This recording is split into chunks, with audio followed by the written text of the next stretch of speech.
All right, so what are visual strategies? You can call them visual strategies, picture cues, visual supports, visuals, whatever you want to call them. They're all just visual cues to help our students understand better. Visuals are evidence-based. Students with disabilities have specific and unique needs. Visual strategies are just one way to provide research-based interventions to facilitate learning and communication in the classroom. Why use visuals? Many times when we go into the classroom, we'll look around and you don't see any visuals. And if we ask the teachers or the staff, where are your visuals? Why aren't you using them? They typically say, they don't need them. Our students are good. They understand. When the fact is, many of our students are visual learners. They don't process auditory information well. It's kind of like that Charlie Brown cartoon. Have you ever seen it where he's standing there with his ears covered up and the wah, wah, wah, wah, wah. I just can't listen to you anymore. It's just noise coming in. It doesn't make any sense. But when visuals are present, our students see it. When they see it, they understand it. Pictures remain constant after the verbal is gone. So how do you use visuals? Well, I don't know about you, but I certainly would be lost without my calendar or my phone. I live by a calendar and don't know anyone's phone number anymore. I even use my phone to make a grocery list, a to-do list, a project list, the list goes on and on. These are just examples of visuals that we use every day. Why do we use them? Well, they keep us organized. They make sure we don't forget things. Just like us, our students need visuals. On the screen above, you'll see a bit.ly, and that bit.ly will take you to a list of 25 reasons to use visuals. These are just some of the reasons our students might need visuals. They help establish their attention. They explain social situations. They give our students choices. They structure their day. They teach routines. They support transitions. So if you're ever wondering why our students need visuals, I would encourage you to take a look at this list. I created this little visual to demonstrate what happens when we don't understand what a visual means. So on the slide, you'll see 3 different cars coming to a stop sign. But if they don't understand that stop means stop, well, guess what? We've got a big problem. So before we look at some of the visuals that you might see in our CMS classroom, I want to stress a critical point. You can't just present a visual to a student and expect them to understand what that means. Our students must be taught how to use visuals. They need to know what the visual means and understand what's expected of them when they see that visual. I can put a visual schedule on a student's desk all day long, but unless they understand what that visual means or that schedule means, or unless I teach them how to use that schedule, it will not benefit that student at all.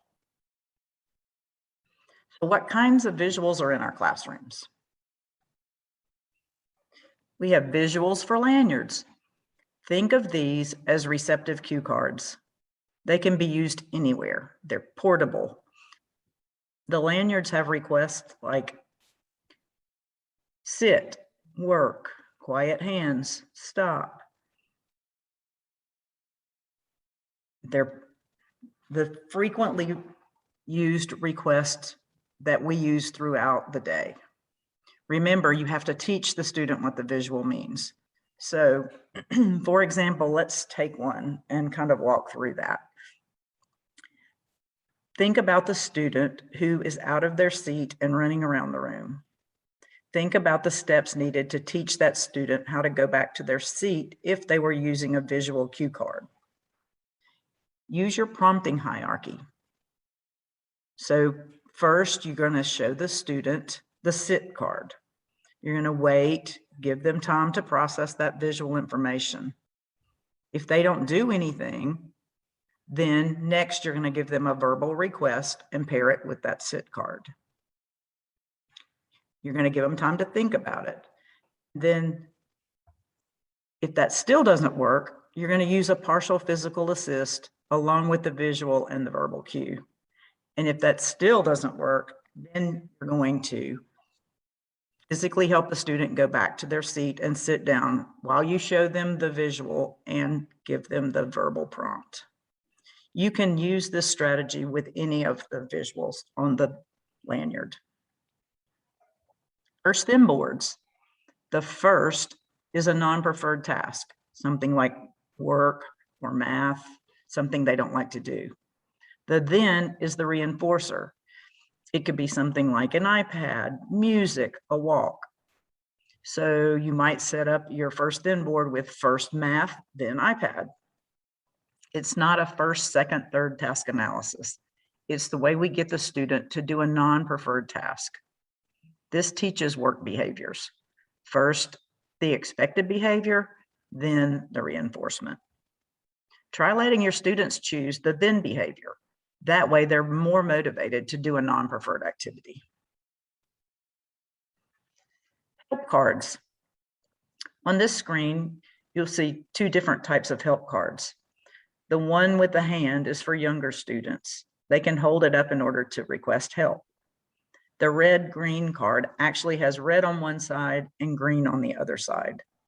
These are for older students who may not want to ask for help in front of their peers.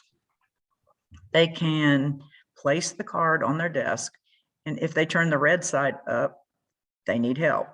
If a teacher walks by and sees the red side of the card sticking up on the student's desk, then she knows he may need help and can help him without having to make a big deal in front of his peers. If the student has the green side up and the teacher walks by, then the student knows that, or the student is trying to signify that they're fine, and the teacher can walk by and she doesn't have to attend and help the student with any task. There's the stop sign. Some examples of where you might see a stop sign include on technology like computers or iPad carts. You might see them on doors or in hallways. Once students understand the meaning of stop, it can help decrease frustration. When they see a stop sign on a computer cart, they know that that center is not open. And if they know that it's not open, then that might help stop them from having a meltdown.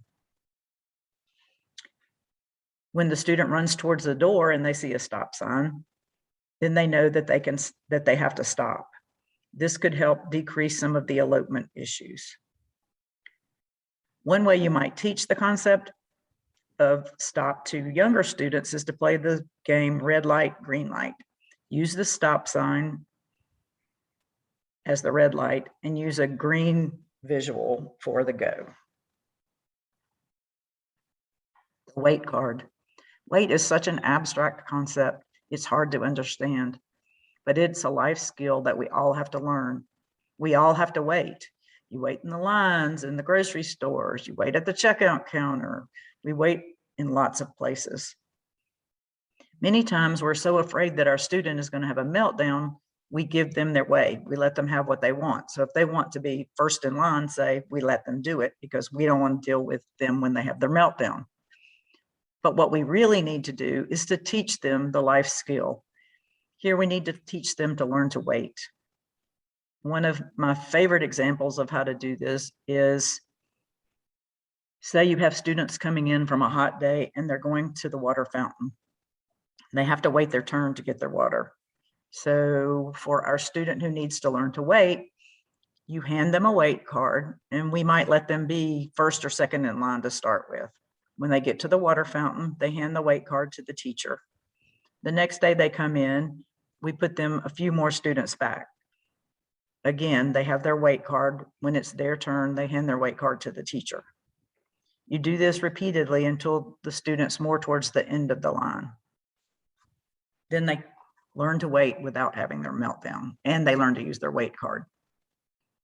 Another example may be the teacher may have the wait card, say, in her pocket or on her possession. And if she's talking to another student or another adult, and a student comes up and interrupts, she can pull that wait card out and show it to that student to cue them that they need to wait their turn, that she's talking. The break card. Who doesn't need a break? We all need a break to reset our brains. Our students need breaks for lots of reasons. If they can learn to request a break before they become too frustrated, then they can stay calm. Some examples of when they may need breaks include in-seat work tasks, especially for those students with short attention spans. Breaks when they're doing non-preferred activities, or they may need a break before school starts. Think about it, they've had a long bus ride, or who knows what a crazy morning routine they had at home before they got to school. Watch your students. See if they are getting fidgety or squirmy. Ask them if they need a break. Have them hand you their break card to request the break. Change card.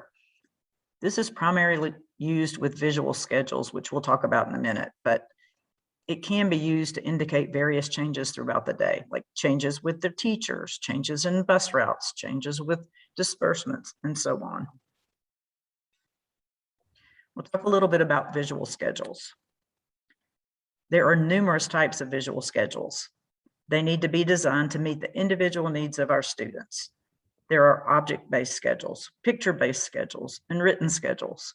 They can be full-day schedules, partial day schedules, or activity-based schedules.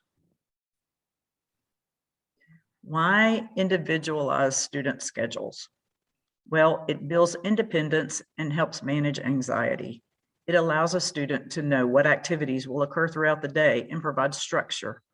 It reduces stress during the day. It also lowers aggression and decreases behavior problems.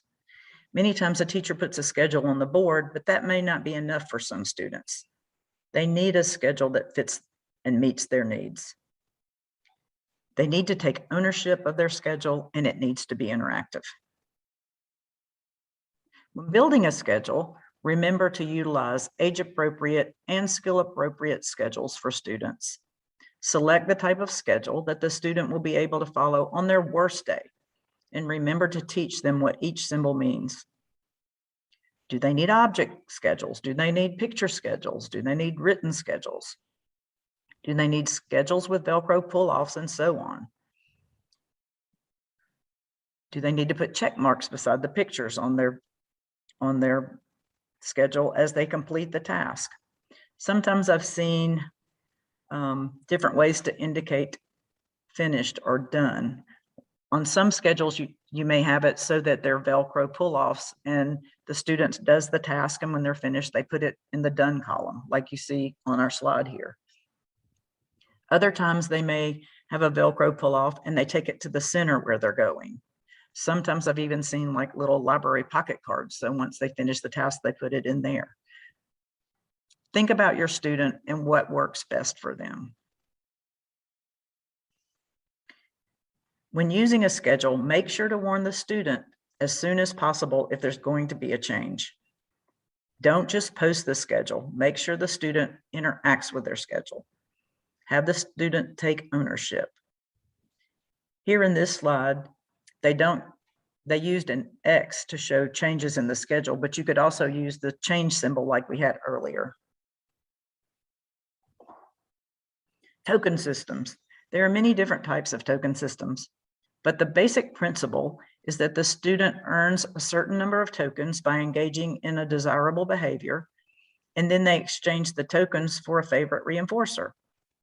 Let the student pick the reinforcer. That way it's more meaningful and they're more likely to work harder to obtain it. Incredible 5-point scale.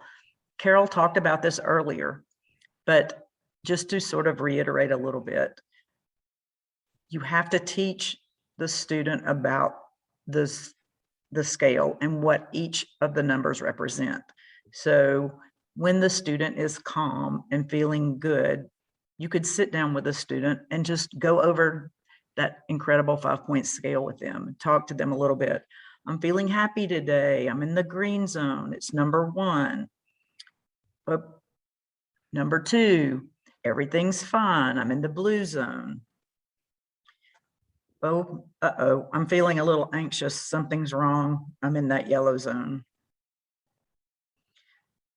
My teacher at that point might do some things like give me some mindful strategies to help me calm down, because we don't want to be in number 4, the orange zone.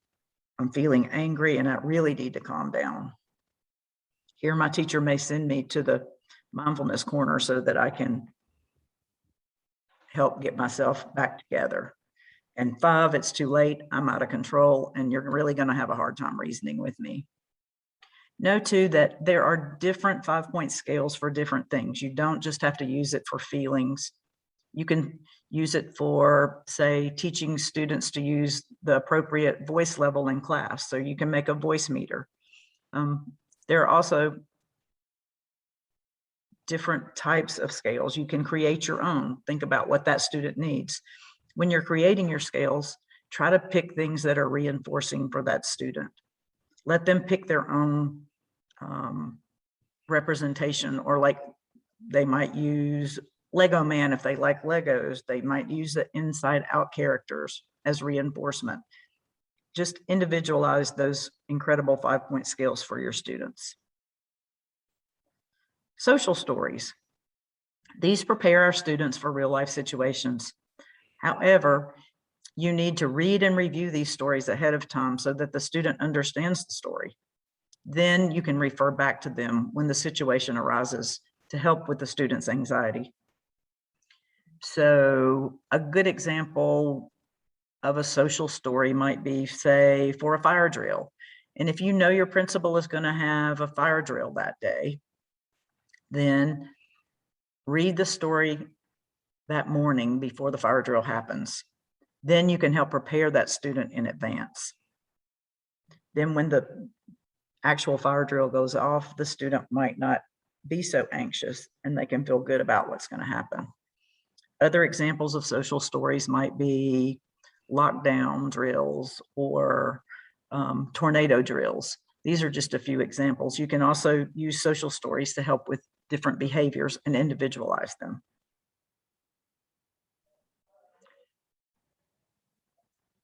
CMS offers an EC visual resource library.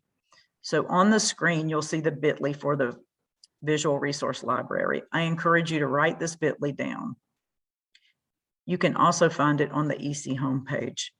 Here, there are numerous visuals to help with behavior, mindfulness, communication, and even some COVID strategies.